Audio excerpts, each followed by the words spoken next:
Welcome back to Financial Therapy. It's not just about the money. I'm personal financial planner, columnist, and financial therapist Rick Kahler. Research tells us that 90% of all financial decisions are made emotionally, not logically. For nearly 4 decades, I've been helping people make better money decisions. So what makes my financial worldview different from most financial experts? I blend the nuts and bolts of financial advice with the emotions that drive making them. Good money decisions are not just about the money. So let's get started with today's episode. Welcome back to another edition. There are a lot of halls of fame.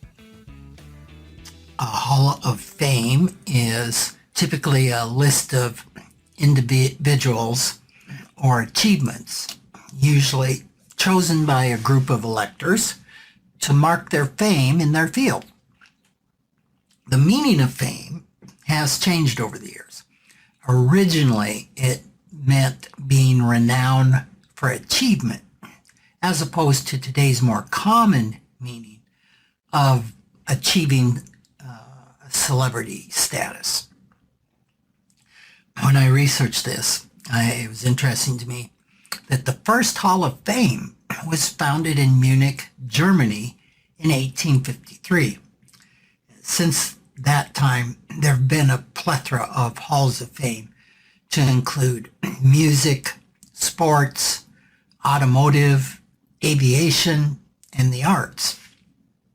My quick perusal of the halls of fame on Wikipedia found over 250 different halls of fame, which I might add that there is a South Dakota Hall of Fame. Nowhere on the list of the over 250 halls of fame was there a single parents Hall of Fame. There are no single parent of the year awards. There should be. The challenges of being a single parent are monumental. The number of U.S. children living with a single parent has been rising, accompanied by a decline in marriage rates and a rise in birth rates outside of marriage. Pew Research Center study recently released 130 countries, and it showed that the U.S. has the world's highest rate of children living in single-parent households. Almost a quarter of U.S. children under the age of 18 live with one parent and no other adults. That's 23%, which is more than 3 times the share of children around the world who do so, which is 7%. Now, I can't think of a class of people, if that's an appropriate phrase, that I have a deeper respect for than single parents. And in my experience, most single parents are single moms, but I don't want to leave out single dads either. It's no secret that I have done a reasonable amount of group therapy in my life.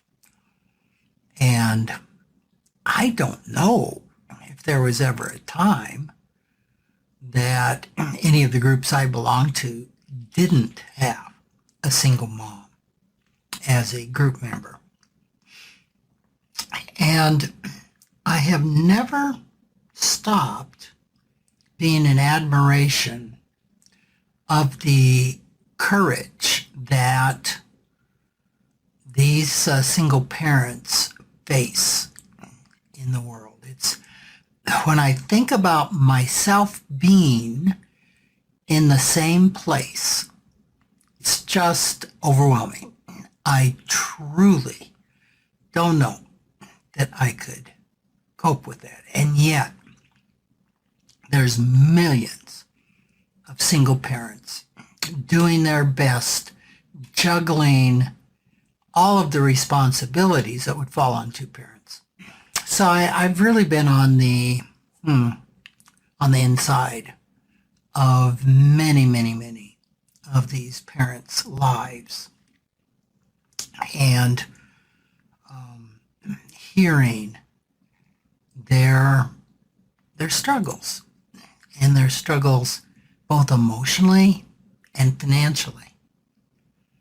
According to marriage.com, the 5 biggest challenges of single parents are loneliness, disciplining children, self-esteem, guilt, and finances. All of that is obviously very tied to emotions and money. There's just so many challenges. I don't know, where to go with this. And I think the one place to go, obviously, the parents that I have been mostly exposed to in group have been doing a really, really important thing, which is getting support. And that is just so crucial to a parent, a single parent, who's also responsible for the financial well-being of their children. I mean, between being a parent and being the breadwinner of the family, what has always struck me is how there is so little time for self-care, how their lives are controlled, especially their self-care is controlled by the availability of somebody else to give them a break, the availability of having the finances to pay someone to give them a break, which means taking the kids for half hour, 2 hours, so they can just get a little me time. That is pretty precious to a single parent. So I think since the focus of this is financial therapy, I'll focus on the financial aspects of being a single parent. Now, I would guess that the emotional aspect of not earning money or not earning enough money in a society that values making money can be pretty devastating for a person. Ilana Feinsmith, who is a financial therapist and a CFP,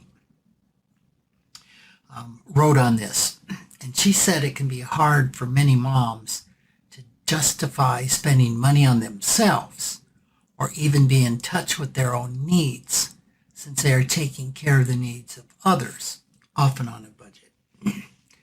I think this really zeroes in on the challenge of a single mom to take care of themselves. There are so many money scripts and so many emotions around this that can suggest that it's just selfish for them to do that, especially when the kids need this and the kids need that. It's really hard to place ourselves on the list, so to speak.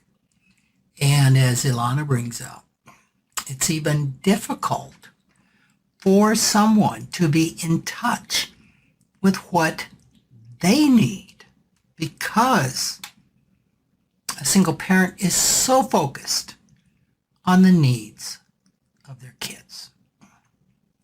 I remember when I was in group therapy, so often I'd be talking or doing some work on something, and the therapist would say, "So, what do you need, Rick?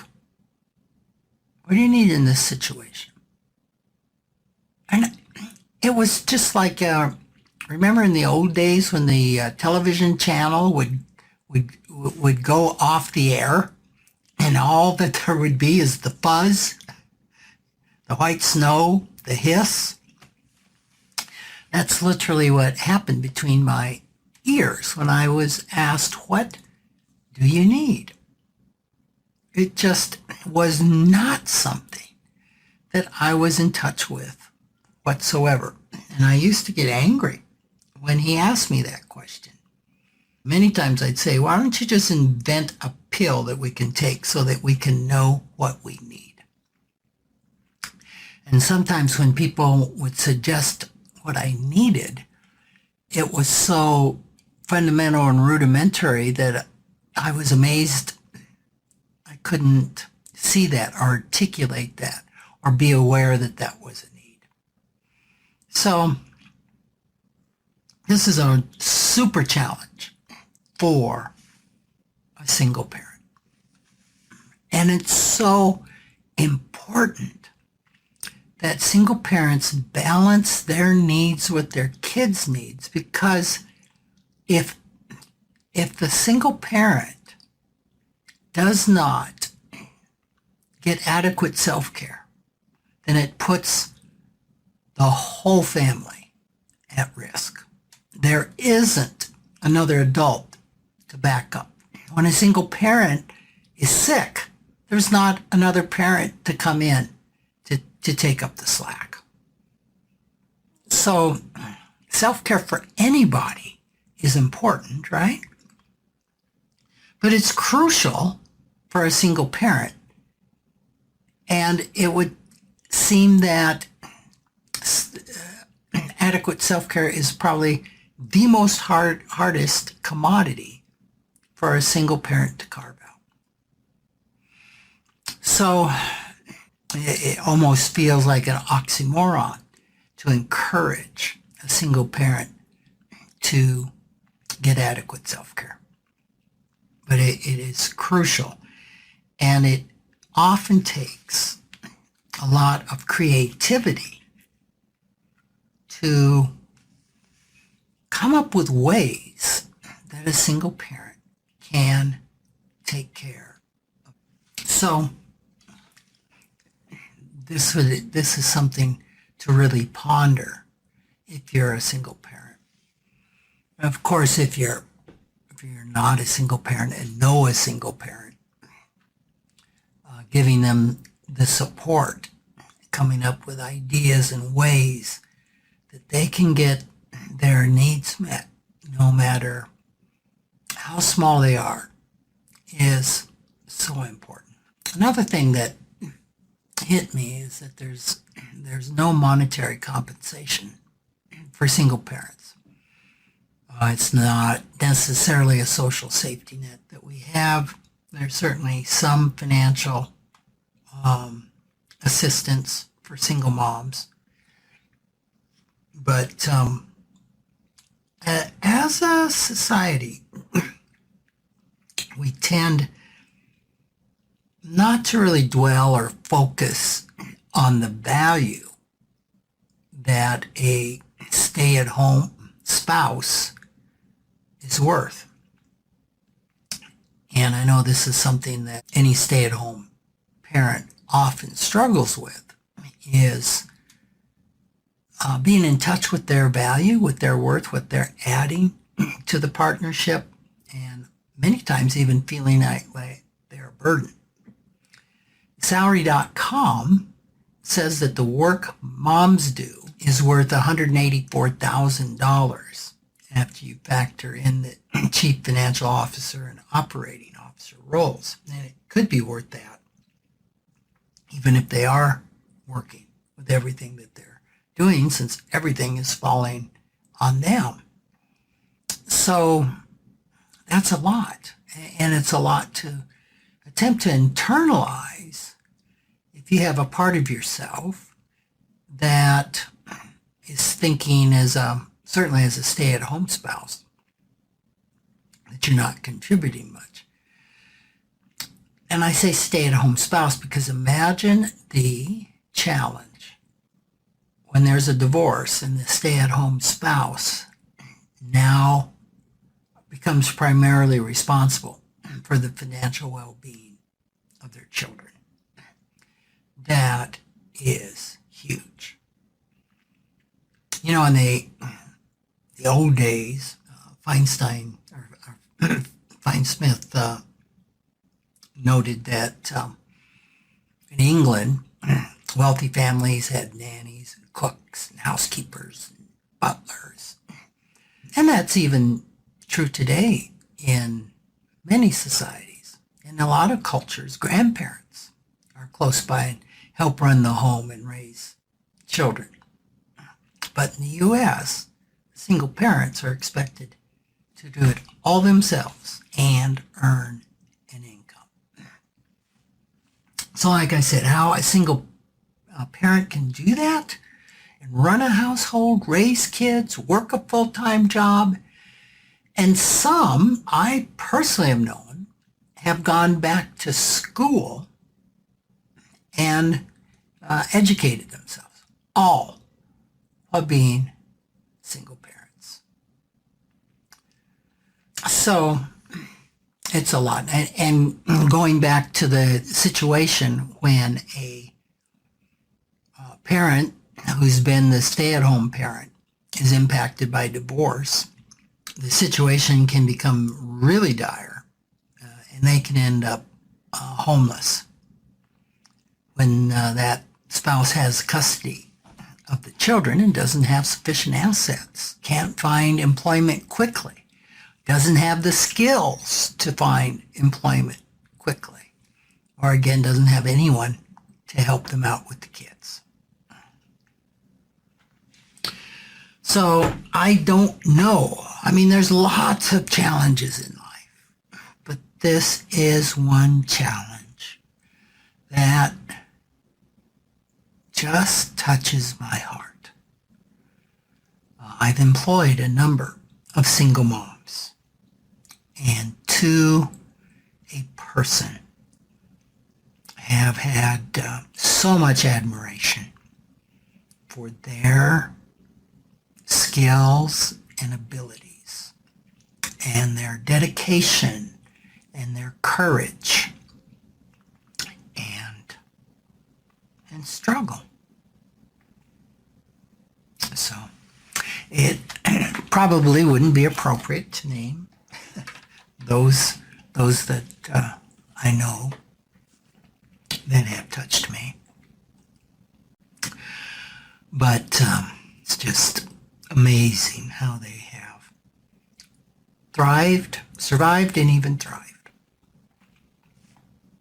So I thought it would be maybe helpful. I mean, this is a financial therapy broadcast. So I think it'd be okay to focus on some of the financial aspects of being a single parent. And one would be to create a spending plan for you and your family that prioritizes expenses for yourself and your children. So this is really important to do. Not many of my clients have spending plans or budgets in, line items. I've said before that typically their budget is pay everything that needs to be paid, save everything that needs to be saved, and then you can spend the rest. But in this case, especially if you're a newer single parent, it's really important to do this or get help from somebody that will do this. And there's a lot of apps that can help automate your spending plan and save you time. And one would be Mint. That's really good for tracking spending. And another one, YNAB, for doing planning ahead spending. It would be important to put aside a little bit out of every paycheck to build up an emergency fund. It doesn't have to be much, but it does need to be something. And you can plan for this type of savings with that YNAB app. Being a single parent often really encourages creativity. And one of those things is finding free, fun things to do, which is really important. And there's a lot of free things that are out there. You can research and look at. Most every community has things. But this is so important to do versus going to Disneyland or Disney World that costs a fortune, even as somebody that has a really good job. And in line with saving for the emergency fund is putting aside money to support long-term goals. It's still important to work toward financial independence. So you need to consider retirement savings, maybe saving for a down payment on a home or a car. And if this is something I'd throw out, consider not overemphasizing saving for your children's college education. Now that just might seem like, Rick, how can you say that? I think one of our money scripts societally is good parents pay for their kids' college education. Research indicates it's more important to save for your retirement and let your children work their way through college. Why? Because it will cost your children more to take care of you in retirement than it will for them to put themselves through college. And kids that put themselves through college have higher grade point averages and less college loan debt than those who often don't work their way through college or get a free ride. And that was a study done out of Berkeley. And I have a column on that on my website at financialawakenings.com. Another thing that you'll want to do is automate as much as possible, and especially when it comes to your finances. Build in as much ease into your life as possible because your time is so precious. So automated online bill paying. I had one single mom that used the delivery options from Walmart. In fact, as her employer, I paid for the delivery because we used it to also get delivery items to the office, and then allowed her to use it for delivery items to her house. Check with your employer. See what can be worked out. That can be a win-win for everybody. It's pretty important to live frugally. And you've heard me say before, the one common denominator of building and accumulating wealth is frugality. And it's also so important to do when you're a single parent. There's lots of ways you can save money. And there's a place to go called clevergirlfinance.com. She has 35 ways that you can be frugal and save money, which would include a number of things, but like ditching paper towels and only using cloth, canceling the cable. And the one that really stood out to me was potty training your cat to eliminate buying kitty litter. Now, my wife raises thoroughbred cats, breeds them, I guess, Balinese. I didn't know this was possible. I'm going to be talking to her about this. Because we go through a lot of cat litter. So, all right. I didn't say it was a rational idea, but she says it can be done. You want to get out of debt? And of course, the first step to getting out of debt is stop getting into debt. So only use credit cards for convenience or emergencies when you know you can pay the balance off at the end of the month. And if you need help with a debt payment plan, reach out to your local consumer credit counseling service. I'm on the board of my local CCCS. They do a phenomenal job, and they're nonprofits, and a lot of their service is at no expense to you. Increase your income. Don't settle for low income. Look for a better paying job or consider returning to school, which I've already talked about. And that sounds so crazy for a single parent. I mean, they already don't have enough time. How can they possibly go back to school? And I know 2 single moms personally that did that. And one of them is a cardiac nurse today, assisting heart surgeons. The other one got her 4-year degree in business administration. So it can be done. Now, some crazy ways to earn money that I have come across is selling your blood. You can do that once every 28 days. Or if you're a woman, you can sell your eggs. I didn't even know that was possible till about a month ago. Another thing you could do is rent out your car. So again, creativity is the key. Be sure you've got adequate life, car, and health insurance to protect you and your kids against a financial catastrophe that could leave you and your family homeless because you're so much at risk. And finally, surround yourself as much as possible with support. And networking with other single parents can just be invaluable. And there's places you can go to like supportforsingleparents.org or a single parent support group like family.lovetoknow.com. family.lovetoknow.com. And I'm sure there are many, many other support groups and places that you can look out or look to for support. So thanks for joining me today. I really do have just a part of me that feels a lot of compassion for single parents. So if you are one, I hope this has been helpful to you. Take care. Thanks for joining me, Rick Kahler, for another episode of Financial Therapy. It's not just about the money.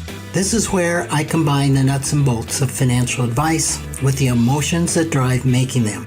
Remember, every financial behavior, whether it appears illogical to you or others, makes perfect sense when we understand the underlying beliefs, feelings, and thoughts. Sign up for my weekly blog at financialawakenings.com. I hope you'll join me again for our next episode.